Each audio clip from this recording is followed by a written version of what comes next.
Hello, welcome everyone. It's another Friday, another live show. So today we have an episode of the Mont Legal Live Pro Network. So I have a special guest here today, Heather Townsend. Before we get started, just want to do a little bit of housekeeping, remind you about the broadcast last week. Last week, I talked about the new laws in Arizona for attorneys. So if you're an attorney or business owner, that might be interesting to you. You can check that out. Next week we'll be back talking about a regular estate planning topic, but today let's bring in Heather. So, hello Heather, thanks for joining us. Hi, thank you for having me. How are you doing today? I'm doing great. It's Friday, sun is shining, happy. Yeah, beautiful day in Arizona. Let's see, I'm trying to get in the frame. There we go. Scoot the right way. I rode my bike here today. The nice thing about video meetings is I don't have to be as fresh. As long as I look decent on camera, you can't tell if I smell or not. Yeah, or what you're wearing on the bottom, right? Like no one Yeah, knows. yeah, exactly. I'm wearing shorts. I'll just come clean. Okay, I'm in a dress. Same thing, everyone. Yeah, thanks for joining us today. So we were chatting a little bit before. Let's start with this though. Look, how would you describe what you do? Let's start there. So who are you and how would you describe what you do? Well, hello, everyone. I'm Heather Townsend. I have my own financial planning firm called Townsend Financial. I started it near almost 3 years ago. And reason for that is I couldn't find a firm that did financial planning the way that I believed it should be done. And that is, I normally help younger people my age, 20s to 40s. I don't really care about assets, how many assets you have. It's more about the complexity and you wanting to build wealth. You're ready. And retirees, as much as I know they need help, it's just not as exciting for me. I really like the asset accumulation stage. So, I mostly help small business owners and people with equity compensation because I'm also a CPA as well as a CFP and a certified student loan professional. And so I forgot you were a CPA. I remembered you were a CFP, but I forgot you're a CPA as well. yeah, it's that little added extra right there. That's like a goodie my clients get because they can ask me tax questions and I can legally answer them. So they love Yeah, that. that's great. There's so much overlap there. And part of the reason you're here today is there's a lot of overlap in my world with financial advisors. Where people ask me questions, and I'm saying, well, that's really a financial advisor question. So That's why we're a great team, Rilus. yeah, the site's got some sort of alert there. It looks like it's going. One of our streams maybe wasn't live. But yeah, so it's great to work together with other professionals. And we were connected by a common friend who was like, hey, you need to meet this person. They run their business a lot like you. I think you guys would should meet each other. So thanks to Al for making that connection to us. Appreciate that. And what else were we talking about? You said you're like, what are we going to talk about? You asked if we can talk. What'd you ask? What question did you ask?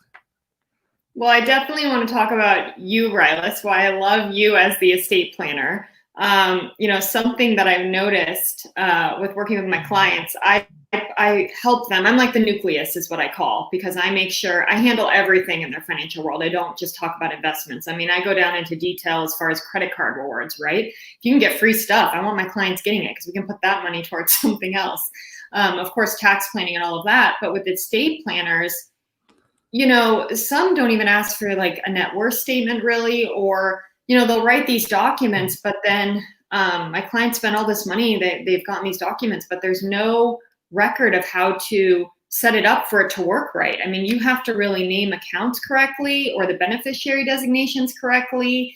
And also the person, if you were to pass away, needs to be able to find all these accounts, right? If you think about it, back in the 50s, 60s, 70s, before computers came around, people could just check someone's mail and find out, kind of what bank accounts and all that. Well, today, so much is electronic. So if you don't have a good record for that person to carry out your wishes of where all your assets are, or an awesome financial planner that tracks it, right? Yeah. So I really like that you have touched on that and figured it out. And that's kind of the people that I look for team members to recommend to my clients, are people that they go above and beyond. That's kind of how I believe. I don't just talk about the normal. I think about everything, so it all works together. Yeah. So before we went live, you said, "Can we talk about what did you say? Why most estate planners suck?" Or you said like how they drive me crazy? Or Yeah. I was like, "Yeah, that's a great thing." And $3 or $4 for an estate planning package, but not telling them how to fund it correctly, right? Or the best benefit, so it works correctly. Because if you just have the paperwork, I'm not telling you anything you don't know. But it's not executed correctly. Just like a financial plan, I can write someone a financial plan, but if I don't help them implement it correctly, what is that worth? Yeah. So there's when you're describing your business, saying that you didn't like how things were, so you created your business, and I feel like you described the reasons why I created my business. Yeah, a lot of estate planners suck. The process is there's big voids in there, and the big voids that you touched on is they do a complicated trust, maybe do a fancy binder, and then people never put their assets in there, so it doesn't actually work. Yeah. So I think part of that, it goes, this is something I talk about a lot. I call them the old school attorneys, where they purposely want to make things confusing. By doing that, they think that they're making themselves necessary. So if people ask questions, they just say, "You don't understand, but you need me." And that used to fly, I think, right? But it seems like our generation, and I'm not quite a millennial technically, but like the millennials, like they demand more, which I think is good, right? They I have a case. No, Yeah, I have a case right now. Oh, keep going. Sorry. Yeah. I have a case right now, and it's a beneficiary. He's a beneficiary of a trust, and he doesn't like the way it's being handled by one of these old school attorneys. And every time he calls them, they just kind of play dumb. And it's one of these trusts where it's literally like 4 times as long as mine and not as good. I say not as good because it lacks the digital information, right? If you're storing anything electronically, that's a big part of our plans as well, that we include that. So it's nice to get your perspective as a financial advisor, so you're also seeing these people that are, they've paid good money for a plan, but it's not really protecting them. So yeah, so if anyone gets anything from this on the estate planning side, one piece of advice that I would love to share is make sure that your estate planner gives your financial planner or yourself the funding instructions. Because if you don't implement that, just having those documents it's not going to do what you paid for it to do. And that's what breaks my heart, is when people pay for things. And what you're saying is that's kind of the old way financial advising was done, right? They would confuse people and sell these products and take these commissions and all of that. Hence why I started my firm. And people just did it because they didn't know any better. It's not taught in school. How are they supposed to know? And I'm not okay with that. I think I'm similar to you. I want to empower my clients. I want them to understand. They love to learn, and people love to learn. And of course, some of my clients are like, "Heather, just do delegate." And of course, if that's what they want, of course. But a lot of my clients want to learn, and I want them to feel empowered and understand. yeah, so empowerment's one of our core values. That's why we're having this conversation. That's why this show started. We're doing this as a way to teach people, to educate, and then that way they can make their own decisions and be empowered instead of basically paying someone to confuse them. Right? It's like, yeah, why am I what are you getting out of these situations? So I really enjoy disrupting that old way, just it's dying, it's people are demanding better. I feel like we're seeing that right now in our this period of history is going to be known as the transition. So I feel like a lot of that stuff is going to be dying in this transition. So yeah, so you're a financial advisor, something a little different. You like working with people in the accumulation phase is more of your specialty. People that are acquiring assets, building assets. So that's great. That's a good niche. You said you're not as interested into the retirement. I feel like there's a lot of people there though, right? There's a lot of financial advisors that are in that niche. So people can still get those needs, but if people are in the accumulation. Yeah, the retirees have all the assets, right? And the old model is typically find the clients that have all the assets, charge a % off those assets, just talk about investment management, investing, and maybe sprinkle in some financial planning in there. But they take 1%. So if you have 1 million of assets and they take 1%, that's an average. You're paying them $10,000 a year. But people don't feel it or see it because it's taken from their account. Yeah, I like when people say there's no fees. It's like there's fees. There's always fees. Sure? It's just like they're built from somewhere. Yes. So like I don't want to go there because they're going to get a commission. It's like there's always fees. There's always money involved. Yes. So I like to give people like tidbits to just remember. If you don't know how you're paying your financial advisor, find out because you're paying them somehow. Yeah. So how do you work in your firm? How do people work with you? How do you charge? Yeah. So I don't even do the typical assets under management, charge a %, because most of my clients, again, a lot of their assets are either in their 401k or something like that, or they're building. So I'm first of all fiduciary, which means I always act in my client's best interest. I took a legal oath to do that because that's what I believe. And I'm also fee only. So like no commissions, no referral fees. Like if I recommend Rilus, for example, as your estate planning attorney, I'm really doing that because I really think that's in your best interest. That's the best estate planning attorney I think you are. And so this is interesting, kind of not to go too far off topic, but last week I talked about the new rules in Arizona. They allow attorneys to share legal fees. So as an attorney, I can. How would that affect? We have to disclose though. That's always you always have to disclose everything and make sure the client knows and understands. Were you aware of that legal change, or no. It's going to be a change it's coming in January? No, so I'm interested to see how that shakes out in the financial world in these other places. So explain your fiduciary duty more. So if you did take a referral fee, you would definitely have to disclose it. But would you be able to? Do you think, or would that create? No, I'm pretty sure that would create a conflict of interest. How could you really It's a conflict of interest. It's definitely a conflict of interest. But if you disclose it, I feel like that's a waivable conflict. If you disclose it, I think then.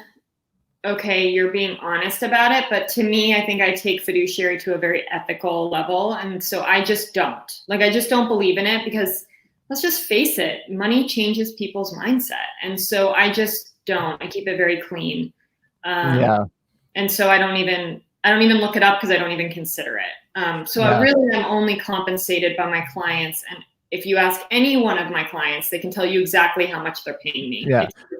That's good. I'll tell you, I've seen kind of the flip side of that in practice. Sometimes it's like athletes can actually be like difficult clients for us because sometimes they have agents that want a cut of everything and they want to, so that's, that's kind of the bad side of the referral fees and things like that. So you got to have disclosure and let people know what you're doing. And the fiduciary, that's something that we use on this channel a lot, because we're talking about trustees, or the personal representative. They have a fiduciary duty because they're managing money on behalf of the state or the estate or trust. Mm-hmm. So you have that same, you have that same duty for your clients. It's very true.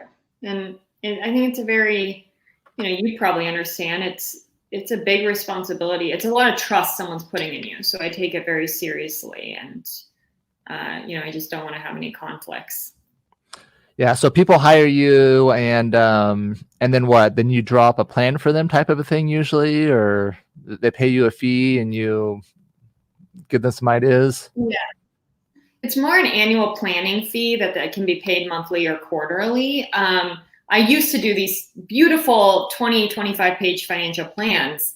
And then people could either choose to carry on with me or just implement it on their own. And no matter how many instructions I put in there and how perfect I made it, they still came back 6 months later and their life had changed and they hadn't implemented much of it. And so there's something about holding someone accountable, I think, and helping them along the way to really implement it. And so I, of course, draft a financial plan. It's actually only 5 pages. It's 2 pages that completely summarizes your whole financial world, then net worth statement with some financial ratios for health. And then literally it's like this beautiful checklist of everything we're going to do. We tackle 2 or 3 things a quarter because that's how I've seen people have the most success. If you give too many people too many to-dos, they can't do it all. And so I'm kind of along the way to make sure that they implement it. And also things come up. That's life, right? Like it's organic. Financial planning is organic, whether anyone wants to believe it or not. But, especially in my client base, people are changing jobs. They're getting married. They're having kids. There's so many things that are changing. They're buying houses. It's constant. So, I'm there along the way. I'm basically on call. That's what I say. I'm on their staff. And so. Nice. Yeah. So we're in the service industry, right? You and I mean, it really, although, you drew up the plan for them, that's part of it, but the services is helping them implement that plan. And, I like how you break it down in just a couple things a quarter. Kind of the same thing with the estate planning. I'm trying to make it as easy as possible for people. So sometimes, I'm weighing, in a perfect world, if people really did all of these things, great. But in reality, that's going to overwhelm them and you're going to get less people to do it. So why don't we, make it, just put out the essential things that need to be done and get a higher success rate of people that complete it. Yes, because ultimately, I think you're the same. I just want my clients to be successful, right? I want the plan to be a success. And so, from my experience, that's where I've seen the most success with clients. Yeah. So, great. So let me find. So we talked some about what people should watch out for, right? That's one of the questions I always like to ask. What does the bad people in the industry look like? What should we watch out for? And I think we describe, the old school way, right, where they're just charging, fees for money under management. I don't think that's necessarily a bad thing. The fee, the fee based model, or but it's just, what are you getting from that? I would tell people there's always fees. Just look at look at it closely. Look at it with your CPA if they're not also if your financial advisor isn't also a CPA, and they'll help you get in the numbers and see where you're paying. Is that part of it? Probably the expenses that people are paying on their investments. And I like one of your quotes. I think it was on your website or some of your media. You said it's all about what you take home, right? It's about what you keep. Yes, and what you do with it. I'll go back to the fees because there's much more to watch out for. The percentage on assets, if that's all they charge and you're aware of it, I don't think that's bad because that's they're open about it and they're not.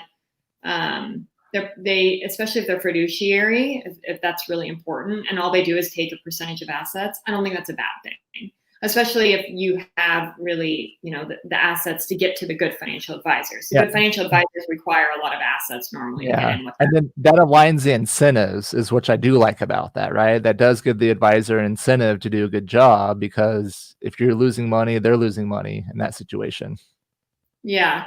I'm a little different on that in the sense that you can't really predict the market and you're going to have some years that are down and all of that. So if you have a financial advisor that's trying to predict the market and say that they can do better, watch out. That's one other thing to watch out. The data proves completely otherwise. Why do you think active management is going away and expense ratios, basically the fees on funds are going down. But the main things to really watch out for is, people that are selling products, they say they're financial advisors, but they're selling products. So they're selling insurance. They're telling you, have this cash value life insurance and it's going to be,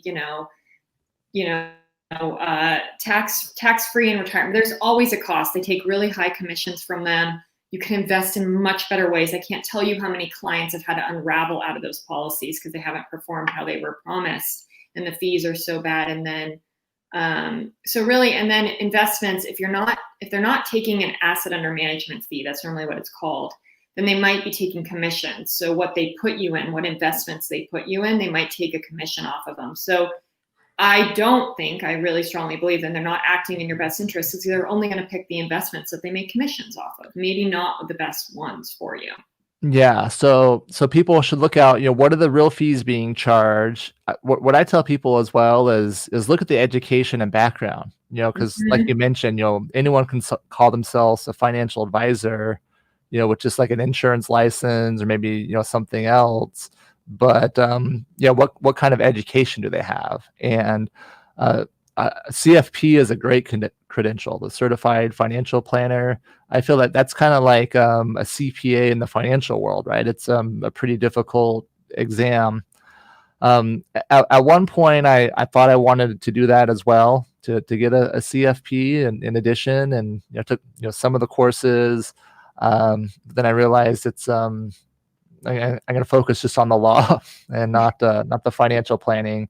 And it's it's no joke. It's a serious exam and credential. So education that they have, the fees that they charge, and then probably a lot of it comes down to is just if you're comfortable with each other, right? If you like each other, if you have that trust, right? Because you can design a great plan, but if they're like, yeah, I don't trust this lady. I'm not going to do what she says. Trust is paramount. And I would say that that's why I have, if you include my intro call that I don't even charge for, I have 5 meetings with my clients that some of them are an hour and a half before I even draft the financial plan. So we're getting really crystal clear on everything that they want in their life, what they really want help with, their pain points, who they are, what they really want. I don't believe in that one financial plan fits all. It really needs to be tailored to someone. And I want to understand my clients, and whether anyone believes it or not, if anyone tells you otherwise, run. Money is emotional, whether we all, it's, I'm not trying to act like a therapist or anything like that, but there are things that I need to understand about my clients that are maybe triggered. We are a lot like therapists, though, too, right? I would say, because sometimes that's, the bigger root, it's like, by asking more questions about the situation and, seeing what's going on. And so. Well, and when you really understand your clients, right, what they truly want to achieve or what their pain points are, you can help them more. Right. But they need to trust you to give that information, of course. And I think trust has to be on both sides. We have to trust the client too. Yeah. Trust has to be a partnership. And when it's not a partnership, it doesn't work. Yeah.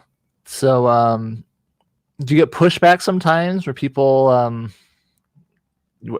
push back on your recommendations or don't want to follow your advice? I think from experience, I've learned, maybe who the client's not to take. I hate to say that, but it's true. Right. No, that's important, because that's a big part of it. Yes. And that's what, sometimes I get some pushback, I'll tell people, here's what I recommend, to do what you want to do. I'm trying to help you. I'm on your side, but sometimes people have like a certain way, like I want to do this way, but it's like, well, no, I don't think that you do, but most of the time, luckily, my clients, if they do want to do something, how do I say this? It's not something that, if it's going to harm them or really hurt them, then I dig my heels in for sure. And I'm like, okay, you guys, this is a bad idea because, X, Y, Z, right? If they wanted to yeah. And that's why you're there to give advice. That's why. But, some clients, might want to have 7 bank accounts. I'm just making something up to manage their cash flow, which I think is, that's not how I manage my cash flow in my life. I like easy, simplified. But if some people need that approach. There's a book, Profit First. Have you heard of that book? I'm reading it right now. I'm on page I'm almost done. I'm obsessed with it. Yeah, but that teaches multiple bank accounts. Mhm. So I think that you're Yeah. supposed to have what, like 4 or 5 Yeah. per. Yeah. But Good book. Any small business owner should read that book. Basically, that's my brain in a book on how I handle my small business owner clients, but without the 5 bank accounts. I just do it in a spreadsheet. I know that's what he says not to do, but you have the numbers yeah, correct. I don't actually have all the accounts, but I have lots of good spreadsheets and data. So that's good. It makes me feel a little bit better. Yeah, I don't do it, but I think maybe if, as I grow or if I had a massive firm, I could see you really needing to do that. But I see people like in the real estate business or small business owners when they need to put the taxes aside. I can see the value there of having the separate accounts for those different things. So well, and that's what I do. So I'd say I have and that's what I have my clients do. Like I have my business checking and then I have my business savings, and that's where I stash my estimated tax payments. nice. So not 5, 2 accounts. Yeah, there we go. So Yeah. the banks might like you better if you did multiple, I guess. Don't they like to open all the accounts? Or I don't know if that even matters anymore. But you shouldn't be paying bank fees. That's another thing to watch out for. So yeah, no, I don't know. Yeah. I don't think they really like you to have 5 bank accounts if they're not making money from it. Yeah. They just want your money there and as little accounts as possible. Yeah. Yeah. So good. All right. So we talked about what to watch out for, what to look for in a financial advisor. I mean, I should ask this question earlier. Like, what's up with the market now? Like, do people give you that? That's probably the most common question you get. Oh, you're a financial advisor? Is that probably like question 2, like at cocktail parties? Well, I think it is. But then another great piece of advice, if I can help anyone, is I train my clients from the very beginning. That's some of my job. Like if you're trying to time the market or you're that kind of investor where you're going to stress about these things, you won't win. And I know that's blunt, but it's true. Think of the coronavirus, right? In March, when it just crashed, here I am telling my clients, this is when you throw money in. It's true. It's 20% down, 30% down. It's discount. Like, you're scared. This is when you keep throwing in. You do not sell at that time. And no one could have predicted that, right? Who could have predicted a coronavirus? Unless you're Bill Gates, of course. But, we can't predict these things. And what's interesting with the election is I'm actually doing a lot of analysis but most of the time, I think the stock market goes up after an election. Shockingly, most of the time, that's what the data shows. Of course, there's always the times that it doesn't. And there's normally not a time that we've also had a pandemic going on at the same time like this as a virus. But you shouldn't have money in the market that you need within the next 5 years. So it really doesn't matter. I just my clients should always stay the course. We stay the plan. We have them invested towards their goals the right way. And that's where success is seen. So if you're getting stressed about all these things, you don't have the right person on your team and you don't have your money right. Yeah. So I think some people, I don't follow that closely, but I think some people are saying that the market seems overvalued right now, like the stock market, and it seems like it's, like inflated. Do you readjust your clients' positions like because of factors like that, or it's just all long term? All of it that's in the stock market is long term. So we don't have to worry about that. If they're really nervous, then of course we pare it down. If they are really, really nervous, I definitely don't want them to sell when it's going to go. But that's just part of investing. I mean, sometimes the market's going to be 20% up, and then some is 20% up, right? 20% down, 20%. Like that's just part of it. The other thing I'll tell you is people have been overvalued for like the last 2 years, maybe 3. I don't know how long did they say a recession was coming? And then when March came. Now look, we had record highs after that. Like you just can't. Yeah, it's like Wall Street doesn't really care, right? It's like the stock market is so, I don't know, like. And it could totally go down. It totally could. Like we just don't know. But I think that's the conversations I have with my clients. And one graph that I show a lot of my clients is the stock market since 1900. That really puts it into perspective. I mean, you see it does go down in these recessions, but then it goes up every time. And Yeah, and you just don't want to miss the up days, right? That's the concern. If you pull out trying to miss the down and then you miss the up. So And there was the guy who invented the 4% withdrawal rate, which unless you're a financial advisor, you probably don't know, but he's a big deal in the financial planning world. And he even made the mistake. He took money out in 2008 and he took money out right before COVID hit. But in 2008, he even admitted, he goes, I missed huge upswing because I didn't go back in fast enough. And if you would have just stayed and been able to ride through it, you would have had more money in the long run, right? Because you can't predict. And so I always have, like when COVID happened, for example, and that huge downturn happened, not one of my clients emailed me. that's good. I mean, it's good that they're not freaking out, right? That they It's just an education. It's just, I mean, that's part of the ball game of investing. And once you understand the stock market, once you really understand it and your investments align with your goals, you're okay. And that's part of my job is to offer peace of mind. And of course, there's no guarantees in life, but all I can go is on history. But based on history, 1900, this has worked. Yeah. So what would you say your favorite part of your job is? Oh my gosh, probably helping my clients achieve their goals. And I don't mean, ooh, you're on track for retirement. Of course, that's part of it. But I mean, it's like the things that, like, when a client goes, wow, I grew up so poor. I never thought I'd have this much money and feel this secure, that I'm able to go get my dream home. Or, oh my gosh, I get to take my whole family after my mom recovered from cancer on a vacation. Like, those things that they never thought they could afford, or they're seeing their dreams come true that they just really didn't. Because I really do believe with my financial planning, I of course focus on the future, but we also got to focus on today. Otherwise, what is the point? And so when I see they put in the work in our plans, of course it's not, there is some work involved. They have to do some work, but then when they see it working and then it comes to fruition, the things we've been working for so long, that's the best. It's the best. Yeah. I'd say like very similar thing, you're just helping people, solve problems and, I guess, getting to experience that feeling of them, right? That feeling of peace and, that's really neat. What would you say the least favorite part about your job is? Ooh.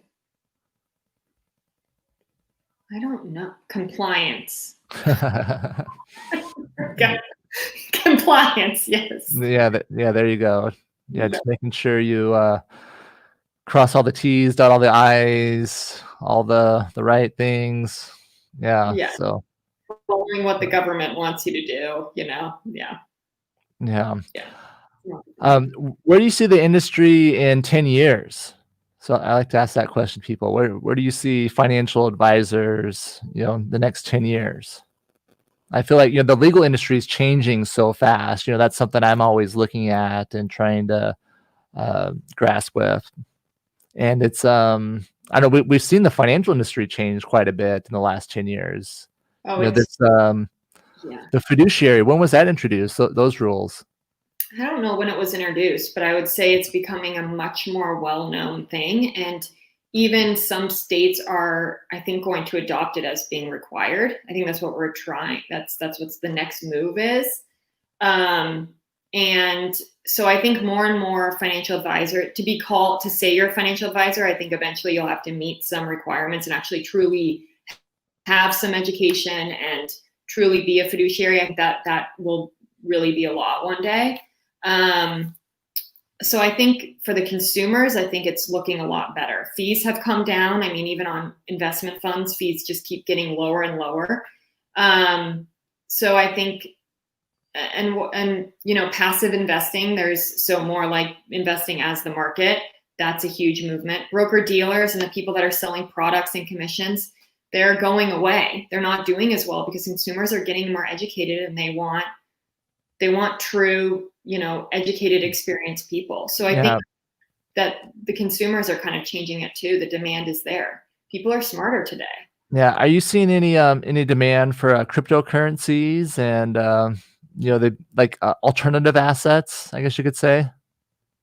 I mean, there's definitely demand, just like there's a demand for any type of commodity or Yeah. something like that. But, you know, I, I've talked to a lot of people, and my thought is with cryptocurrency is the value behind it is really what, like the technology, right? But it's not really the Yeah. actual. So I haven't, recommended it to my clients. Yeah. So I love, the blockchain and the possibilities there. For all the reasons I love it is all the reasons that the banks and the governments hate it. Because so like banks, the last bank accounts I've opened, they asked if you accept cryptocurrency. And if you accept cryptocurrency as payment, you're not allowed to bank there. And that's most of the major banks. That's their way of trying to fight against it. But as an attorney, there's great possibilities there. The problem is that the value just fluctuates so much. Like it's hard to know, something stable to get the value in there. But it's great that it's decentralized, meaning it can't be seized by anyone, any government, any entity. And through planning, you can plan through the blockchain. I see estate planning going there. Upon my death, have these things happen, and that could just automatically be coded in the blockchain. That would be awesome. So don't leave it up to. I've had people, where I've helped them through solutions. We're seeing a lot of. Are you seeing this as well? Family members living together, maybe siblings, multi-generational households, buying houses together. And the strategy that I usually recommend, I like putting each of their equity in a different trust. That's kind of a fair share of who's paying for what. And instead of relying on a contract, right, where one person owns it, but they say they're going to do certain things, because it's still leaving a person that's in control, although they have a contractual basis. So with the blockchain, you could actually remove that. And that's where I think the value in this cryptocurrency lies, is the blockchain. But I wouldn't actually invest in the currency because it's so volatile. But the technology, if we can use that technology, oh my gosh. Yeah. And like in the next 10 years, if we see someone like an Amazon, come out with the Amazon coin, it is, or if a few big players go into it, that could be a bigger part of our financial system. I think that would get people to move over to it. If Amazon says, if you buy our currency, you get 10% off everything on Amazon, they're going to get oh, of course, because then they can also just buy the currency, get the 10% off, and use it right away before it fluctuates too much. Yeah. So, yeah, exciting, I think, to see how the industries are changing. I feel like with this deregulation of the legal industry, some that's being pushed by the big financial companies and the big CPA firms. It's like everyone is doing everything now. It's kind of how I describe it. The walls are being lowered and people are crossing over. A lot of that is good, I would say, but I feel like it's going to get wild for a while, to see how things shake out. But I mean, that's disruption, right? That's kind of how it goes. And normally it leads to really good things. Disruption happens because there's a need. Yeah. So. All right, great. I got one last question for you. So okay. This is how I like to close it out. This has been really fun. Thanks for coming by. Might have to do it again. Keep talking about market updates or whatever news there is. But last question is the time machine question. So if you ran into your 18-year-old self, what would you say? Back to the Future style. What advice would you give your younger self?